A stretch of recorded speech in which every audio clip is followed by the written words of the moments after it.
సర్వాధికారియు నిరంతర స్తోత్రార్హుడు యేసుక్రీస్తు ప్రభువారి ప్రశస్త నామంలో ఉదయకాలపు వర్తమానాల కొరకు ఎదురు చూస్తున్న మీ అందరికీ ఇమ్మాన్యుయల్ మినిస్ట్రీస్ తరపున మా శుభాభివందనాలు తెలియచేస్తున్నాను. క్రీస్తునందు మాకు అత్యంత ప్రియమైన దైవజనాంగమా, ఎలా ఉన్నారు? ఈరోజు అరుణోదయపు దినాన్ని లేచి ప్రార్థించుకున్నారా? తమ్ముడు, చెల్లి, ప్రియ అక్క, అన్న, కనీసం 2-3 అధ్యాయులైన దేవుని వాక్యాన్ని చదివారా? ఏంటి తలదించినట్లున్నారు? మనసాక్షి ఎక్కడో నేరారోపణ చేసిందా? ఒకవేళ ఇంకా ప్రార్థన చేసుకోకపోతే ఈ వర్తమానం విన్న తర్వాత అయినా కొద్దిసేపు అయినా ప్రార్థనలో గడపండి. ఉదయం లేచినప్పుడు ప్రభు సన్నిధిలో గడపకుండా గడప దాటి బయటికి వెళ్ళొద్దని మీ అన్నగా, మీ కుటుంబ సభ్యునిగా నా హృదయపు లోతుల్లో నుంచి మీ అందరినీ బ్రతిమలాడుకుంటూ ఉన్నాను. మంచిది. ఈరోజు ప్రాముఖ్యంగా పటాన్ చెరువులో ఇమ్మాన్యుయల్ మినిస్ట్రీస్ బ్రాంచ్ పరిచర్య ప్రారంభోత్సవం జరగబోతుంది. మిమ్మల్ని, మీ కుటుంబాలను ప్రేమతో ఆహ్వానిస్తూ ఉన్నాం. మీరు ఎదిగిన వారికి ఈ సమాచారం తెలియచేయండి. రాలేని స్థితిలో దూర ప్రాంతాల్లో ఉన్నవారు మీ ప్రార్థనలో జ్ఞాపకం చేసుకోండి. రాగల దినాల్లో మన తెలంగాణ ప్రాంతంలో ప్రతి మండలంలో, ప్రతి డిస్ట్రిక్ట్ హెడ్ క్వార్టర్లో సువార్త సభలు ఏర్పాటు చేయాలని ఆశపడుతున్నాం. హృదయ వాంఛ దేవుడు తీర్చినట్లుగా ప్రార్థించండి. దేవుడు మిమ్మల్ని ప్రేరేపిస్తే ఈ పరిచర్యకు సువార్త కోటాల నిమిత్తం చేయూతనివ్వగలరని ప్రేమతో మీ అందరికీ తెలియచేస్తూ ఓ దివ్యమైన వర్తమానం. ఆల్రెడీ టైటిల్ మీరు చూసుంటారు కదా. ఆత్మారావు ఆరోగ్యంగా ఉన్నాడా? హెల్త్ చెకప్ ఎప్పటికప్పుడు చేపిస్తూ ఉన్నారా? ఆత్మారావు అంటే ఎవరండి? ఆయన దేవురు అని అనుకునేది గాక. రైట్. గడిచిన రాత్రి Immanuel ministries Hyderabad YouTube channel నుంచి ఓ దివ్యమైన వర్తమానం. మన ఆధ్యాత్మిక జీవితానికి 4 లంగర్లు వేసుకోవాలని, అలా వేసుకుంటే మన విశ్వాస ఓడ బ్రద్దలు కాదని ఓ లోతైన మర్మయుక్తమైన సందేశం రాత్రి పరిశుద్ధాత్మ దేవుడు అందించారు. వినకపోతే తప్పకుండా వినండి. మంచిది. దేవుని వాక్యాన్ని ధ్యానించుదాం. అపోస్తుల కార్యాలు చూడండి, 27వ అధ్యాయం 27వ వచనం నుంచి 28వ వచనం వరకు. 14వ రోజు రాత్రి వచ్చినప్పుడు మేము అద్రియా సముద్రంలో ఇటు అటు కొట్టుకుని పోవచ్చుండగా అర్ధరాత్రి వేళ వాడవారు ఏదో ఒక దేశము దగ్గర పడుచున్నదని ఊహించి బుడుదు వేసి చూసి 20 బార్ల లోతని తెలుసుకుండ్రి. ఇంకను కొంత దూరం వెళ్ళిన తర్వాత మరలా బుడుదు వేసి 15 బార్ల లోతని తెలుసుకుండ్రి. విన్నారా? పౌలు వారు ఆ విశ్వాస ప్రయాణంలో ఉన్నప్పుడు ఒడ్డుకు చేరబోతున్నాం అని కొంచెం గ్రహించారు. అది రాత్రి వేళ. ఏమో మిణుకున అంత దూరాన దీపాలు వెలిగినట్లుగా కనుగొన్నారేమో, అదే దివిటీలు వెలిగినట్లుగా కనుగొన్నారేమో. వెంటనే వారు బుడుదు వేసి ఎంత లోతుంది చెక్ చేసుకుంటా ఉన్నారు. దైవజనమ, ఎందుకు చెక్ చేస్తూ ఉన్నారంటే సముద్రం లోపట ఒకవేళ రాతి తిప్పలకు తగిలి విశ్వాసం కూడా బ్రద్దలైపోద్దేమో, మనం చేరాల్సిన తీరం ఒడ్డుకు చేరాలంటే ఇంకెంత లోతులో మనం ఉన్నాం అని బుడుదు వేసి చెక్ చేసుకుంటూ ఉన్నారు. క్రైస్తవ జనమ, ప్రతి క్రైస్తవుడు తన ఆధ్యాత్మిక జీవితంలో తన ఆత్మీయ స్థితిని ఎప్పటికప్పుడు చెక్ చేసుకుంటూ రావాలి. నేను ఇన్ని సంవత్సరాల నుంచి ఆధ్యాత్మిక జీవితం చేస్తున్నాను. నా భక్తి లోతు ఎంత? నీ భక్తి లోతును నువ్వు చెక్ చేసుకోవాలి. రక్షణ పొందిన ప్రారంభ దినాల్లో నాకున్న పరిశుద్ధత ఎంత? ఈ 20 సంవత్సరాల తర్వాత నా పరిశుద్ధత స్థాయి పెరిగిందా? అదే స్థితిలో ఉన్నానా? రక్షణ పొందక మునుపు 15 సంవత్సరాల క్రితం నా మాట తీరు ఎలా ఉంది? 15 సంవత్సరాల తర్వాత నా మాట తీరు ఎంతవరకు మారింది? ప్రతి క్రైస్తవుడు తన ఆత్మీయ స్థితిని ఎప్పటికప్పుడు చెక్ చేసుకోవాలి. అందుకనే అతనికి నేను పెట్టిన పేరు ఏంటంటే ఆత్మారావు. విన్నారా? విశ్వాసరావు, శ్రీనివాసరావు, ఏమండి, వెంకటేశ్వరరావు, ఈ పేర్లు ఉంటాయి కదా, రావు, చంద్రశేఖర్ రావు, రైట్? అలాగే ఆత్మారావు అని ఒక ఆయన నీ లోపట నా లోపట ఉన్నాడు. నేనంట అప్పుడప్పుడు మనం మెడికల్ చెకప్ చేయించుకుంటాం కదా. ఇంకొక విచిత్రమైన మాట చెప్తా. చిన్నపిల్లలకి అంతగా మెడికల్ చెకప్ చేయించాం. ఒక వయసు పెరిగిన తర్వాత అంటారు డాక్టర్లు, 45-50 సంవత్సరాల వయసు వచ్చిన తర్వాత పీరియాడికల్గా 6 నెలలకు ఒకసారి, సంవత్సరానికి ఒకసారి టోటల్ బాడీ చెకప్ చేయించుకోవాలి, అది మీకు మంచిది అని అంటారు. యవనస్తులను చెక్ చేసుకోమన్నారు. అనారోగ్యం వస్తే చెక్ చేస్తారంతే. అనారోగ్యం వచ్చినా రాకపోయినా 50 సంవత్సరాలు దాటిన తర్వాత పీరియాడికల్గా మెడికల్ చెకప్ చేయించుకోవటం చాలా మంచిది కదా. ఈ మాట విన్న తర్వాత నా గుండెల్లో ఒక వణుకు పుడుతుంది. అమ్మా, నువ్వు రక్షణ పొందిన ప్రారంభ దినాల్లో నిన్ను నీవు పరిశీలన చేసుకున్న దానికంటే ఆత్మీయ వయసు పెరిగిందిగా, 30 సంవత్సరాల విశ్వాసి అయ్యేవుగా, ఇంకెక్కువ చెక్ చేయించుకోవాలి.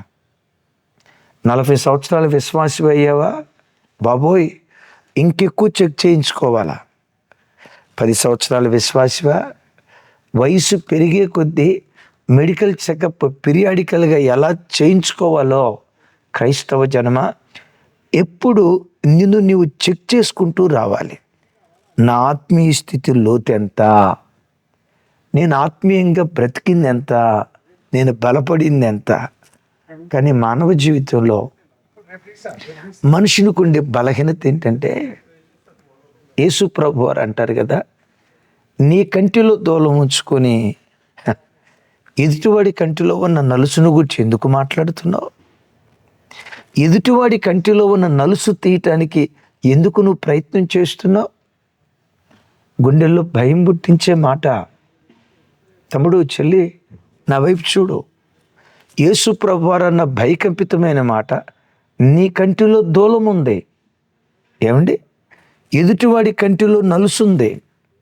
ఈ దూలం ఉన్నవాడు తన దూలాన్ని తీసుకోకుండా ఎదుటివాడి కంటిలో ఉన్న నలుసును గురించి మాట్లాడుతున్నాడట.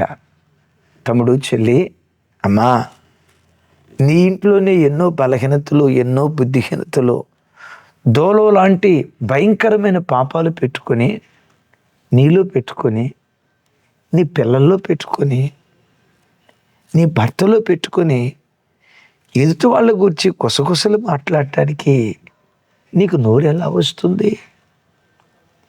ఎదుటి వాళ్ళ తప్పు ఒప్పులను గురించి విమర్శించడానికి నీ మనస్సాక్షి ఎట్లా అంగీకరిస్తుంది? ఈ వాక్యం వింటున్నమ్మా, అయ్యా, ఎవరినో నువ్వు విమర్శ చేయొద్దు, ఎవరి లోతులో నువ్వు కొలవద్దు, ఎవరి ఆత్మీయ స్థితి ఏమిటో ఎదుటి వాళ్ళ లోతు ఎత్తు వెడల్పు నువ్వు పరిశీలించొద్దు. ఇన్ని సంవత్సరాలు ప్రభువుని నమ్ముకున్న నేను నా ఆత్మీయ లోతు ఎంత అని ఎప్పటికప్పుడు నిన్ను నువ్వు విమర్శించుకుంటే 2 దివ్యమైన మాటలు చెప్తాను. చూడండి, కొరింథీయులకు రాసిన మొదటి పత్రిక 11వ అధ్యాయం 31వ వచనంలో పౌలు గారు ఇలా అంటాడు. కొరింథీయులకు రాసిన మొదటి పత్రిక 11వ అధ్యాయం 31వ వచనం, అయితే మనలను మనమే విమర్శించుకునిన యెడల తీర్పు పొందకపోవుదుము. ఏమంటాడు? మనలను మనమే విమర్శించుకునిన యెడల. మనిషికి ఉండే గుణం ఇతరులను విమర్శించగలుగుతాడు, ఇతరుల పిల్లలను విమర్శించగలుగుతాడు, ఇతరుల సంఘాలు విమర్శించగలుగుతాడు, ఇతరులను విమర్శించగలుగుతాడు. కానీ తన్ను తాను విమర్శించుకునే వ్యక్తులు ఎంతమంది? పౌలు గారు అంటాడు, మనలను మనమే విమర్శించుకుని యెడల తీర్పులో నుంచి తప్పించబడతాం. నీవు తీర్పు తీర్చుకుంటే ఇది అందరూ చేయరు సార్. ఎవరు తమ నడతను జాగ్రత్తగా చూసుకుంటారో తెలుసా? పరిశుద్ధ గ్రంథమైన బైబిల్లో ఒక స్థలంలో రాసి ఉంది, వివేకవంతుడు తన ప్రవర్తన యావత్తు జాగ్రత్తగా చూసుకుంటాడు. ఎవరి ప్రవర్తన? తన ప్రవర్తన యావత్తు, ఎదుటి వాళ్ళ ప్రవర్తన కాదు. ఇది ఎక్కడ రాసి ఉందో కింద కామెంట్ బాక్స్లో రాయండి. సరే, సామెతల గ్రంథంలో రాసి ఉంటుంది, రెఫరెన్స్ మీరు కింద కామెంట్ బాక్స్లో రాయండి. వివేకవంతుడు తన ప్రవర్తన యావత్తు, తన ప్రవర్తన, సింహావలోకనం వినుంటారు కదా. సింహం అంత దూరం నడుచుకుంటూ వెళ్ళి నేను వచ్చిన మార్గం సరైందేనా కాదా, whether it is right are wrong, తనను తను క్రాస్ చెక్ చేసుకుంటుందట. అందుకే అది సింహమైంది. క్రైస్తవ జనమ, నీవు యోధా గోత్రపు సింహానికి పుట్టిన బిడ్డవే. నువ్వు కొదమ సింహం కావాలి. ఎప్పటికప్పుడు నీ లోతును కొలుచుకుంటూ ఉండు, నిన్ను నీవు పరిశీలించుకుంటూ ఉండు. మనిషి నైజం ఎలాంటిదో ఓ సంగతి గుర్తుకు తెస్తా. ఒక అతను ప్రపంచ పర్యాటన చేసి ఇంటికి వచ్చి, తన గ్రామానికి వచ్చి ఊరులందరినీ పిలిచి, చైనా దేశం వెళ్ళారా, ఇది చైనా దేశం నుంచి తీసుకొచ్చారా, ఎంత అద్భుతంగా ఉందో చూడండి, వెళ్ళారా మీరు ఎప్పుడైనా చైనాలో ఏం జరుగుతుందో తెలుసా అంటాడట. వాళ్ళు, అయ్యా మా ఊరు సంగతులే మాకు ఎక్కువైపోయినాయి, చైనా దాకా మాకెందుకయ్యా అని అంటే, తూ చైనా పోని మీ బతుకెందుకు, మీ బతుకు ఒక బతుకు ఎంత, చైనాలో ఏం జరుగుతుందో తెలుసా, ఇదిగో ఇది చైనా నుంచి తీసుకొచ్చా. జపాన్ వెళ్తాడా, జపాన్లో ఏం జరుగుతుందో తెలుసా, మాకేం తెలుసయ్యా, ఊరి విషయాలు వినటానికే మాకు టైం లేదు. మరి పిచ్చి మహారాజులారా, జపాన్ దేశం వెళ్ళని బతికేందుకు, అసలు జపాన్ దేశంలో ఏం జరుగుతుందో తెలుసా, ఇది అమెరికా నుంచి తీసుకొచ్చా, ఇది ఆస్ట్రేలియా నుంచి తీసుకొచ్చా, ఇది ఇంగ్లాండ్ నుంచి తీసుకొచ్చా, ఇది శ్రీలంక నుంచి తీసుకొచ్చా, అది ఇరాన్ నుంచి తీసుకొచ్చా, అది దుబాయ్ నుంచి తీసుకొచ్చా, ఇది స్కాట్లాండ్ నుంచి తీసుకొచ్చా, ఇది న్యూజిలాండ్ దేశం నుంచి తీసుకొచ్చా. చూడండి, ప్రపంచంలో జరిగే వింతలన్నీ చూడండి. ఈ వింతలు తెలియని మీ బతుకెందుకు అని ఆ తీసుకొచ్చిన వస్తువులన్నీ ఒక మ్యూజియంలో తన ఇంట్లో ఒక మ్యూజియంలో పెట్టేవాడట. అందరికీ ఇది అమెరికా నుంచి తీసుకొచ్చా, ఆస్ట్రేలియా నుంచి తీసుకొచ్చా అని తెగ బయటికి తీసుకొచ్చి చూపించి బడాయి చెప్పేవాడట. ఆ దేశంలో అలా, ఈ దేశంలో ఇలా. రోజు ఆ ఊర్లో ఉన్న 2-3 కుర్రోళ్ళు వచ్చి, సార్ మీకు ఇంకో సంగతి తెలుసా, మీకు ఒక సంగతి చెప్పాలనుకుంటున్నాం. ఏ సంగతి చెప్పాలి, మన ఊర్లో ఒక మ్యూజియం ఉంది మీకు తెలుసా అన్నాడంట. నాకు తెలియకుండా మన ఊర్లో మ్యూజియమా, అదే సార్ ప్రపంచం అంతా మీరు తిరుగుతారు కానీ మన ఊర్లో ఏం జరుగుతుందో తెలియదు సార్ మీకు. నాకు తెలియకుండా మన ఊర్లో మ్యూజియం ఉందా, ఎక్కడుంది, అదే సార్ మేము చూపిస్తారండి అని మ్యూజియానికి తీసుకెళ్ళారు. ఆ మ్యూజియంలో జపాన్ దేశపు వస్తువు ఉందట, చైనా దేశం నుంచి వస్తువు ఉందట, ఆస్ట్రేలియా దేశం నుంచి తీసుకొచ్చిన వస్తువు ఉంది, శ్రీలంక నుంచి తీసుకొచ్చిన వస్తువు ఉందట. వీళ్ళకి అర్థం కాక ఆశ్చర్యపోయి, ఒరే ఇది ఎట్లా వచ్చింది మీ దగ్గరికి ఆశ్చర్యపోతూ ఉంటే, అదే సార్ మీరు ప్రపంచం అంతా తిరుగుతున్నారు కానీ మన ఊరిలో సంగతి మీకు తెలియదు సార్. ఎక్కడి నుంచి తీసుకొచ్చారా, ఎట్లా వచ్చినాయి మీకు, మీ ఇంట్లో నుంచే దొంగతనం చేసి తీసుకొచ్చాం. మీరు మ్యూజియం అని చెప్పి ఆ దేశం వెళ్ళారా ఈ దేశం వెళ్ళారా అని మీరు దేశాల సంగతి చెప్తున్నారు కానీ నీ ఇంట్లో జరుగుతున్న దోపిడీ నీకు తెలియలేదు సార్. ఆ వస్తువులన్నీ మీ దగ్గర నుంచి తీసుకొచ్చినాయి సార్. తలంచాడట.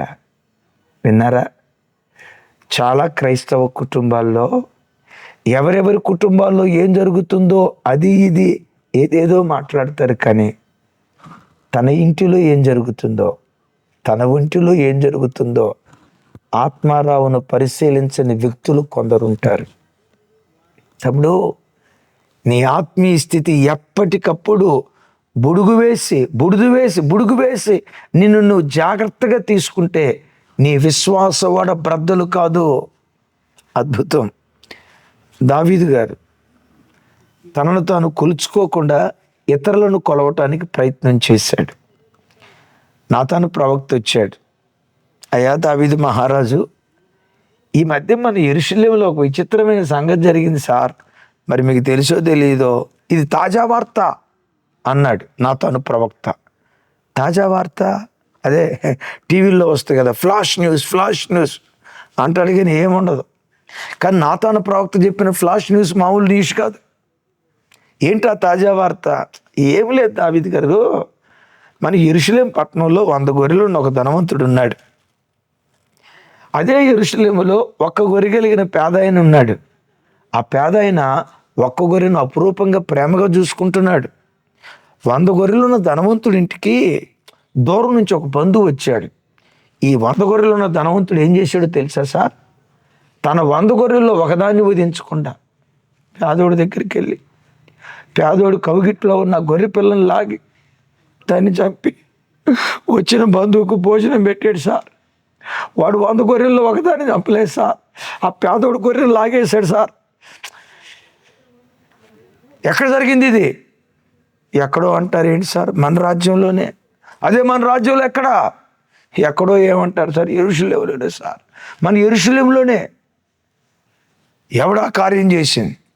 నిశ్చయముగా మనుషుడు మరణమునకు తగినవాడు. తీర్పు తీర్చాడు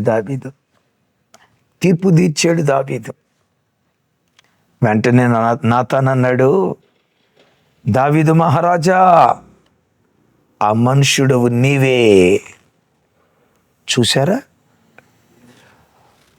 ఆ పేదోడు గొర్రెను లాగి చంపినందుకు అలాంటి తీర్పు తీర్చాడే.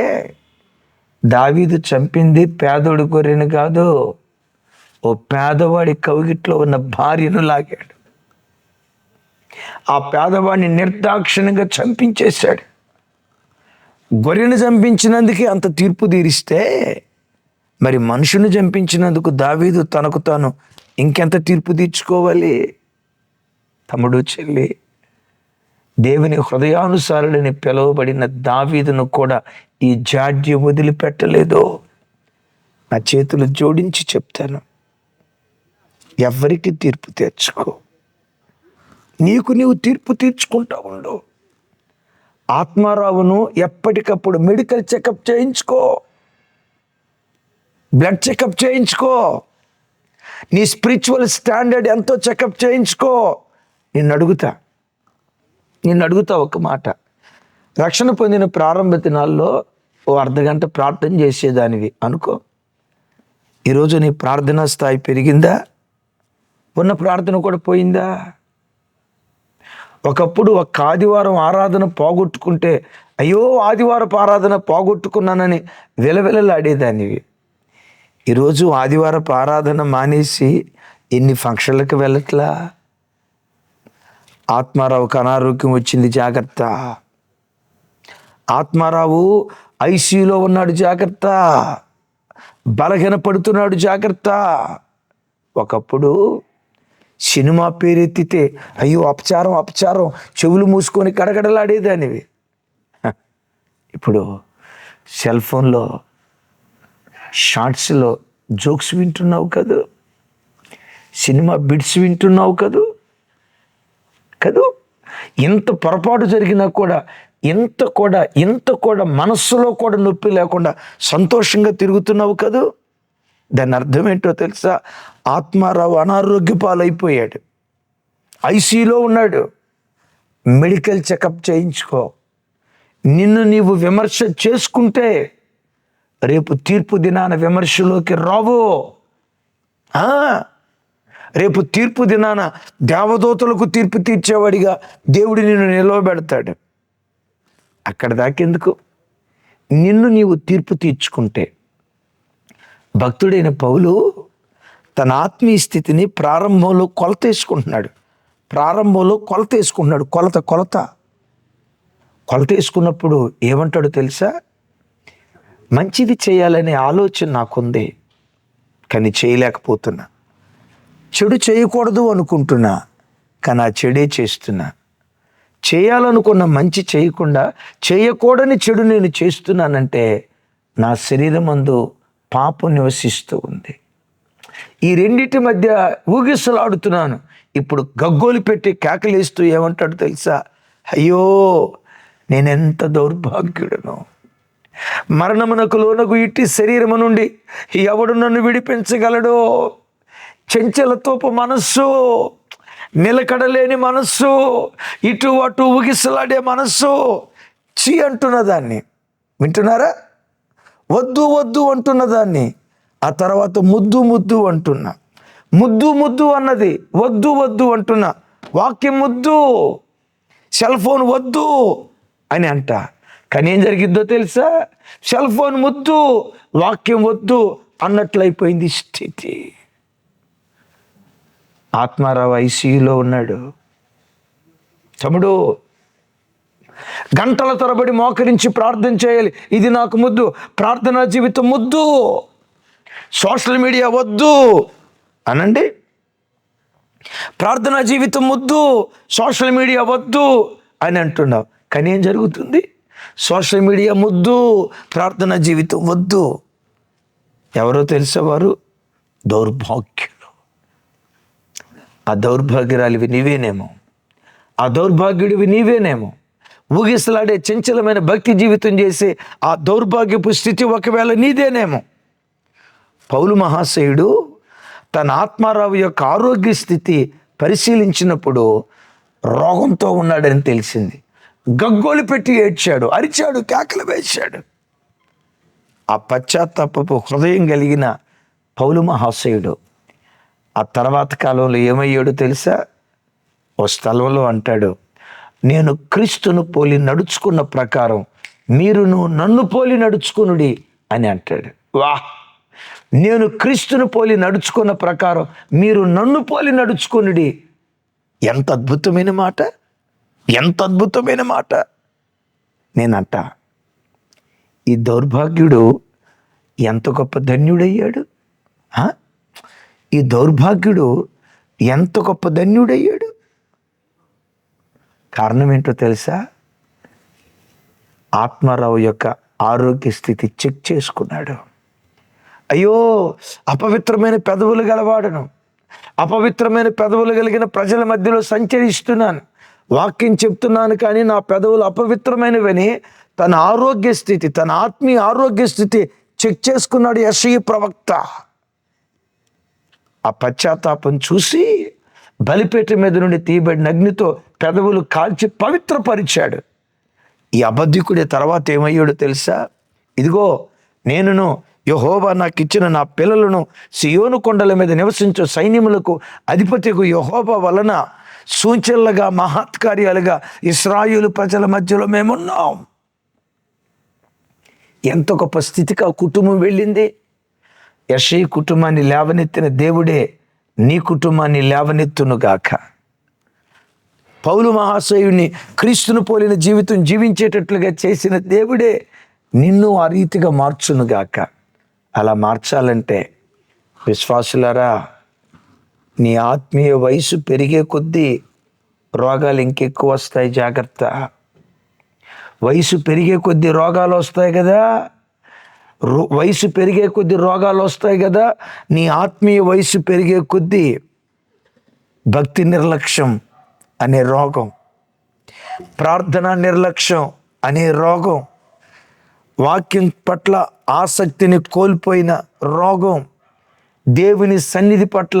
అవును, ఒకప్పుడు యవన వయసులో ఉన్నప్పుడు, నడి వయసులో ఉన్నప్పుడు భోజనం చాలా రుచిగా ఉంటుంది, మాంసం ముక్క చాలా రుచిగా ఉంటుంది. వయసు ఉడిగే కొద్దీ నాలుకకు ఆ టేస్టీ బర్డ్స్ ఉంటాయి కదా, రాలిపోతాయి. రుచి తెలియదు, రుచి తెలియదు. వయసు పెరిగిన తర్వాత కొంతమంది వాక్యపు రుచిని కోల్పోతున్నారు, ప్రార్థన రుచిని కోల్పోతున్నారు, ఆరాధనలో ఉన్న రుచిని కోల్పోతున్నారు, తన్మయులే దేవుని స్తుతించే ఆ రుచిని కోల్పోతున్నారు. వృద్ధాప్యం, కళ్ళు కనపడో, చదవలేని స్థితి. జాగ్రత్త. శరీరానికి వృద్ధాప్యం వచ్చినా పర్వాలేదు, ఆత్మీయతకు వృద్ధాప్యం రానివ్వకు. ఆరోగ్య స్థితి చెక్ చేసుకో. బుడిద వేసుకొని నువ్వు ఎదిగింది ఎంత, దిగిపోయింది ఎంత, బలపడింది ఎంత, బలహీనపడింది ఎంత. నిన్ను నువ్వు విమర్శించుకుంటే ఈ తరపు పౌలులాగా దేవుడు నిన్ను దీవిస్తాడు. నిన్ను నీవు విమర్శ చేసుకుంటే ఈ తరపు యెషయా కుటుంబంలాగా నీ కుటుంబాన్ని, యెషయా కుటుంబంలాగా నీ కుటుంబాన్ని దేవుడు లేవనెత్తునుగాక. ఆత్మరవ ఆరోగ్య స్థితి చూసుకుందాం. ప్రార్థన. తండ్రి, ఆత్మరవ ఆరోగ్యం గూర్చి ఓ దివ్యమైన కోణంలో మాతో మాట్లాడావు దేవా. ప్రతి దినం ఎంత అద్భుతంగా, ఎంత మాధుర్యంగా మీ వాక్యం మాకు వినిపిస్తున్నారో దేవా. మేమెంత ధన్యులం, మేమెంత ధన్యులం. మమ్మల్ని మేము పరిశీలించుకునే కృప మాకు ఇచ్చావు.